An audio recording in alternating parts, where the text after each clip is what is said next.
Welcome to our study class. आज आम पढ़ा को जीवा सप्तम क्लास साहित्य बहिर पंचम कविता जार ना हूँ छोट मोर गाँटी। ये छोट मोर गाँटी विषय को रचना कर छोट मोर गाँटी कवितार कवि होउछन्ति सच्चिदानंद राउतराय। सेथिले ओडिया साहित्य जगतर ओडिया साहित्य पद्य हो कि गद्य जगतर जड़े प्रमुख स्रष्टा एवं ओडिया साहित्य जगतर कवि सच्चिदानंद राउतराय जड़े अमर स्रष्टा। से प्रथम ये कविता टी पढ़ा आगु आम प्रथम कवि परिचय भल भाव जानी नबा।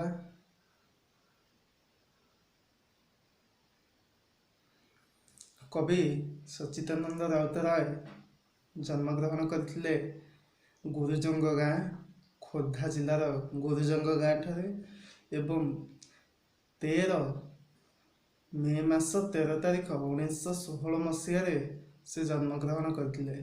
मृत्यु होता केते तारिख 21 अगस्त 2004 मसीहा कटक जिले में से मृत्युवरण करथिले।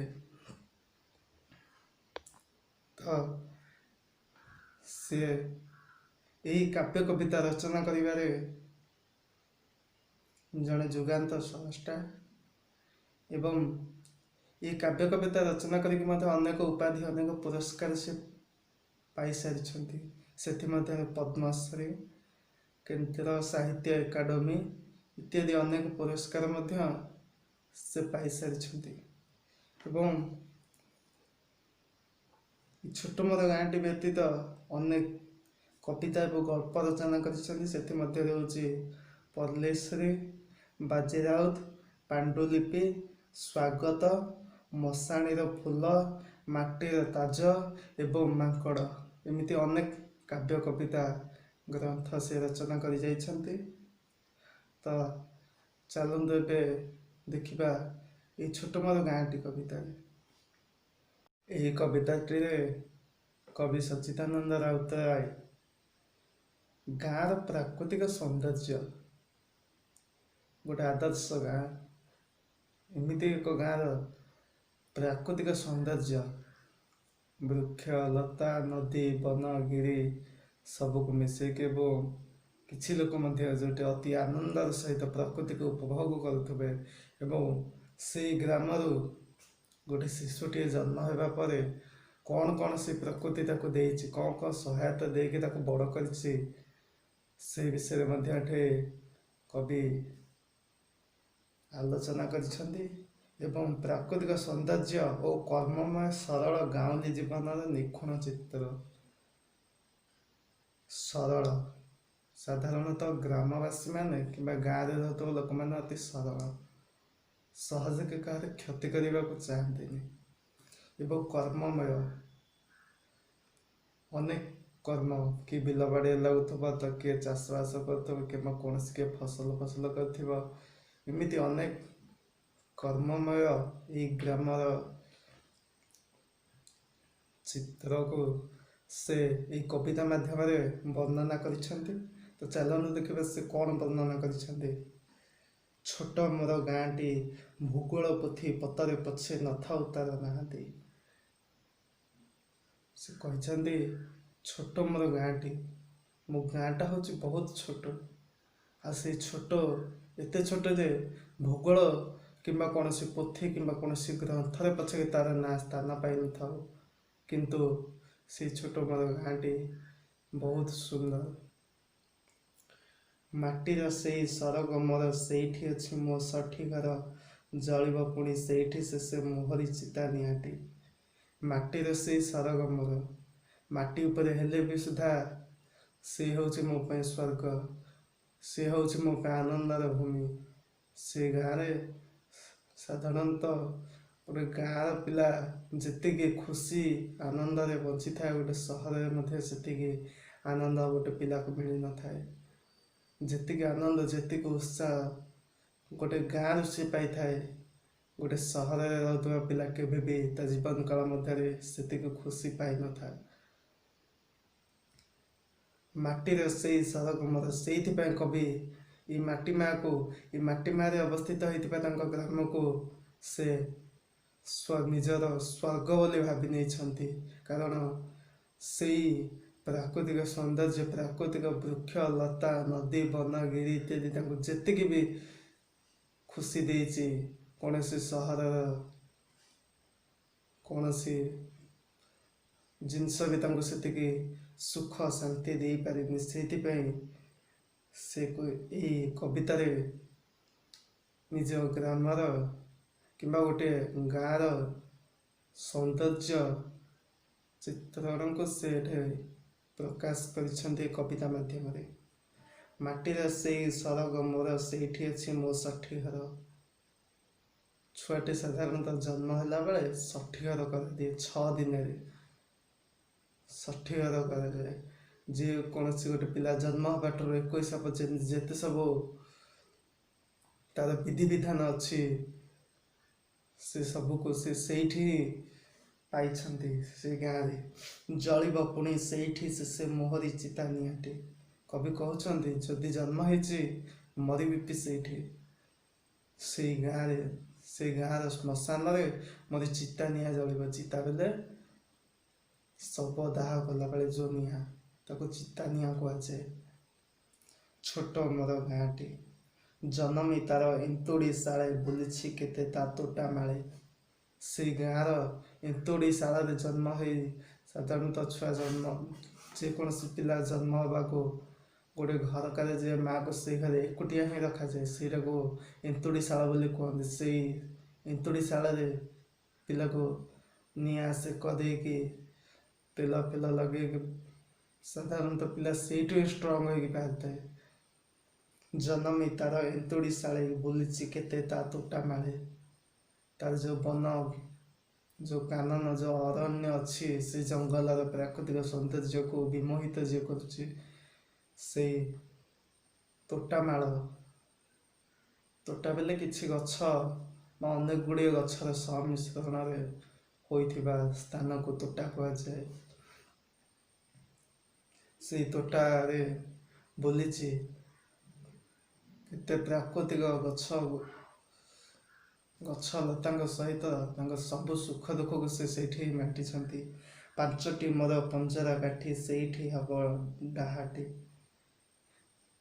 ଏଇ ଶରୀର ଭିତରେ ଯେଉଁ 5ଟି ପଞ୍ଜରା କାଠି ଅଛି, ସେ ପଞ୍ଜରା କାଠି ଯଦି ବି ଲୀନ ହୁଏ, କେବଳ ସେଇ ଗାଁରେ ବି ହବ। ସେ ଗାଁରେ ହିଁ ମୋ ଚିତା ନିଆଁ ଜଳିବ। ଯେଉଁଠୁ ଜନ୍ମ ହେଇଥିଲି, ଯେଉଁ ଗାଁରେ ଜନ୍ମ ହେଇଥିଲି, ସେ ଗାଁରେ ହିଁ ମୋର ଚିତା ନିଆଁ ଜଳିବ।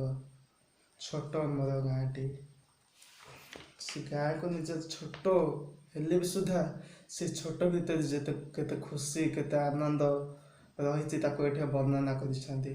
ତାହାର ଜଳ ରକତ ହୋଇ, ଶିରାରେ ବହେ ଯେସନି ନଈ।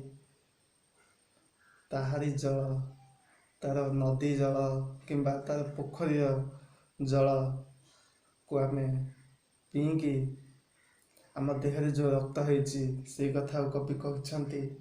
ତାହାରି ଜଳ, ସେଇ ଗାଁର, ତାହାରି ବେଲେ ଏଠି ସେ ଗାଁକୁ କହିଛନ୍ତି। ସେ ଗାଁର ଜଳ ବେଲେ ପାଣି, ସେଇ ଗାଁର ପାଣି ରକ୍ତ ହେଇକି ଆଜି ବି ସୁଦ୍ଧା ମୋ ଶରୀରରେ ନଈ ପରିକା ବହି ଯାଉଛି। ଏଇ ରକ୍ତ ସେଇ ଗାଁର ହିଁ ତିଆରି, ସେ ଗାଁର ଜଳରୁ ହିଁ ତିଆରି। ନିଶ୍ୱାସ ମୋର ତାହାରି ବାୟୁ, ଚଲାଇ ପ୍ରାଣ ନାହାଟି। ନିଶ୍ୱାସ ମୋର ତାହାରି ବାୟୁ, ଏ ଯେଉଁ ନିଶ୍ୱାସ ପ୍ରଶ୍ୱାସ ଆମେ ନେଉଛେ, ସବୁ ସେଇ ଗାଁର ପବନ। ସେ ଗାଁର ପବନ ହିଁ ମୋ ପ୍ରାଣ ରୂପକ ନାଁ ବେଲେ ଡଙ୍ଗାଟାକୁ, ମୋ ଜୀବନ ରୂପକ ଡଙ୍ଗାଟାକୁ ସେଇ ପବନ ହିଁ ଚଲାଉଛି। ଛୋଟ ମୋର ଗାଁଟି, ତାହାରି ଫୁଲ ଶାଗୁଆ ଲତା, କଣ୍ଠେ ମୋର ଦେଲା ଯେ କଥା।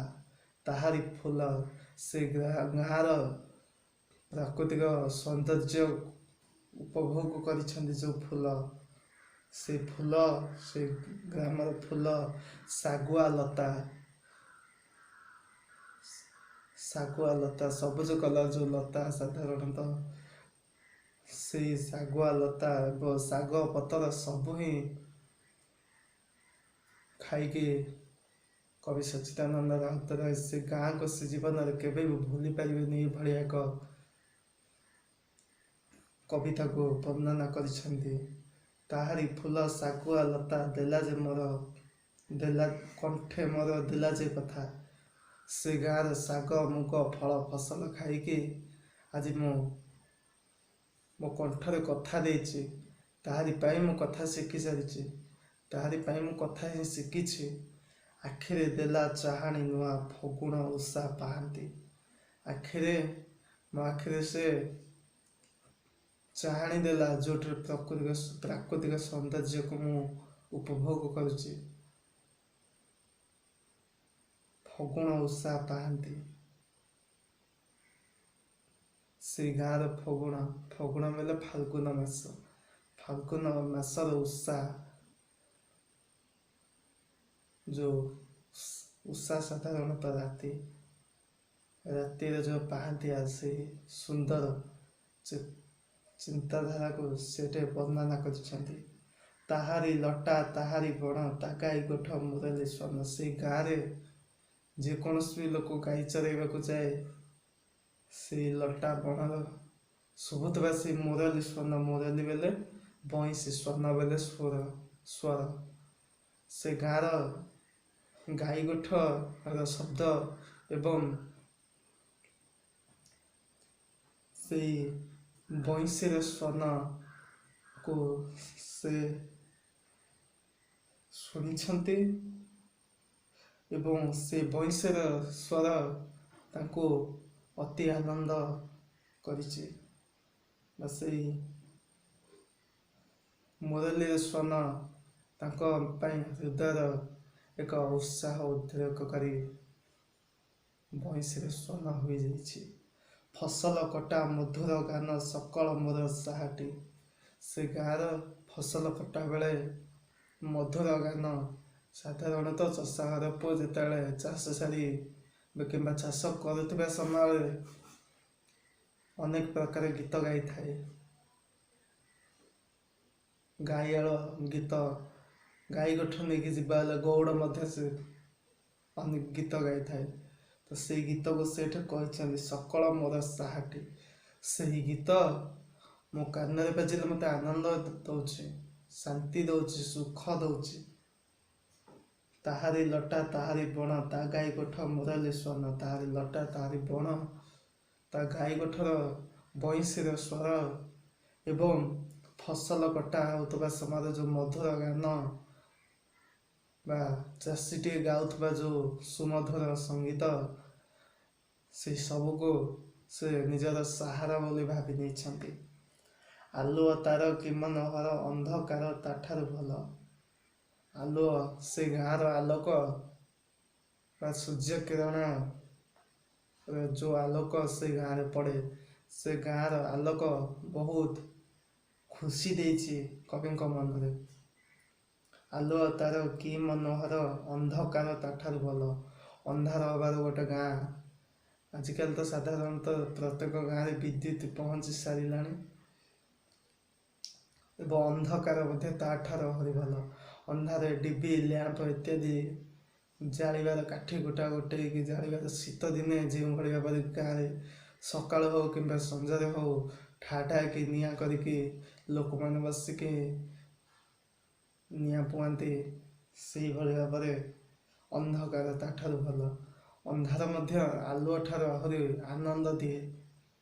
ଜୀବନ ପଥେ ସକଳ ତାର ଫିଟାଇ ନୂଆ ରାହାଟି। ଗୋଟେ ମଣିଷର ଜୀବନ ପଥରେ ସବୁ ଜିନିଷକୁ ସେ ଦେଇଥାଏ।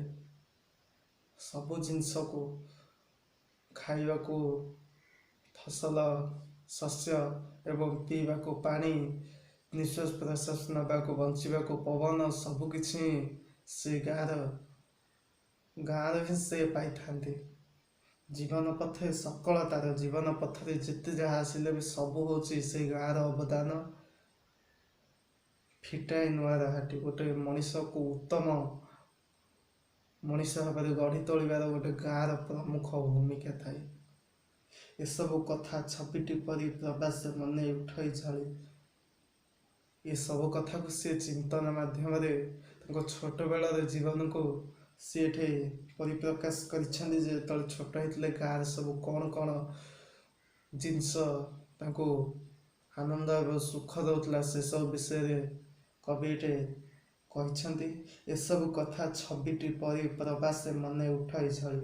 ଏସବୁ କଥା ଗୋଟେ ଚିତ୍ର ମାଧ୍ୟମରେ ଗୋଟେ ଛବି ମାଧ୍ୟମରେ ତାଙ୍କ ଆଖି ଆଗରେ ଯେ ଝଲସି ଯାଉଛି। ଏସବୁ ଯେତେ ସବୁ ସେ ଗାଁର ଜିନିଷ ବା ଯେତେ ସବୁ ଗାଁକୁ ସେ ଯେଉଁଭଳି ଭାବରେ ଉପଭୋଗ କରିଛନ୍ତି ସବୁ କଥାଟା ଗୋଟେ ଛବି କିମ୍ବା ଗୋଟେ ଚିତ୍ର ମାଧ୍ୟମରେ ତାଙ୍କ ଆଖି ଆଗରେ ଝଲସି ଉଠୁଛି। କାହିଁକିନା ସେ ବଡ଼ ହେଇ ସାରିଲେଣି। ଇଚ୍ଛା ହୁଏ ମାଟିରେ ତାର ଶିରଟି ଥରେ ନୁଆନ୍ତି। ଇଚ୍ଛା ହୁଏ ସେ ମାଟି ଶିରଟି ଥରେ ନୁଆନ୍ତି ମାନେ ମୁଣ୍ଡିଆ ମାରିକା। ଇଚ୍ଛା ହୁଏ ସେଇ ମାଟିକୁ ଏଇଠି ଥାଇ ଗୋଟେ ଭୂମିଷ୍ଠ ପ୍ରଣାମ ଜଣାନ୍ତି। ଯେଉଁ ଗାଁ ଆଜି ମୋତେ ଏତେ ସାହସ ଦେଇଛି, ଏତେ ସାହାଯ୍ୟ କରିଛି, ଛୋଟରୁ ବଡ଼ ହେଲା ଠାରୁ ସବୁ ଜିନିଷ ସେଇ ଗାଁର ହିଁ ମୁଁ ପାଇଛି। ସବୁ ଜିନିଷ ଆଜି ପୁଣି ଥରେ ଏଇ କବି ଜୀବନରେ ଯେତେ ବି ଯାହା ଆସିଛି ସବୁ ସେଇ ଗାଁର ହିଁ ମୁଁ ପାଇଛି। ତ ସେଇ ଗାଁକୁ ଇଚ୍ଛା ହେଉଛି ଏଇଠୁ ଥାଇକି ବା ଦୂରରୁ ଥାଇକି ଗୋଟେ ପ୍ରଣାମ କରିବାକୁ। ଛୋଟ ମୋର ଗାଁଟି, ସେ ସେଇ ଗାଁଟିକି ଅତି ଛୋଟ ବୋଲି ମନେ କରିଛନ୍ତି। କାରଣ ସେଇ ଛୋଟ ଗାଁରୁ ହିଁ ଅନେକ କିଛି ମିଳିଥାଏ। ଛୋଟ ଗାଁରେ ସେ କୁନି କୁନି ପିଲାମାନଙ୍କର ଖେଳର ଶବ୍ଦ ଏବଂ ପବନର ସଙ୍ଗୀତ, ନଈର କୁଳୁ କୁଳୁ ନାଦ ଏବଂ ଚଢ଼େଇ ଚିରୁଗୁଣିଙ୍କର ସେଇ ସୁନ୍ଦର ରାବ ତାଙ୍କ ମନକୁ ପ୍ରାକୃତିକ ସୌନ୍ଦର୍ଯ୍ୟରେ ବିମୋହିତ କରିଦେଇଛି। ଆମ ହୃଦୟ ସେଇଠାରେ ହିଁ ରହିଯାଇଛି, ସେଇ ଗାଁ ଭିତରେ, ଯେଉଁ ଗାଁର ସେ ସବୁ କିଛି ପାଇସାରିଛନ୍ତି। ତ ଏଇ ଥିଲା ଆମର କବି ସଚ୍ଚିଦାନନ୍ଦ ରାଉତରାୟଙ୍କର ଛୋଟ ମୋର ଗାଁଟି ବିଷୟ। ଏଇ କବିତାଟେ ଆଶା କରୁଛି ସମସ୍ତେ ଏଇ କବିତାଟିକୁ ଭଲ ଭାବରେ ବୁଝି ସମସ୍ତେ ଆସନ୍ତା ପରୀକ୍ଷା ପାଇଁ ପ୍ରିପେୟାର ହେବେ ବୋଲି ଆଶା ରହୁଛି।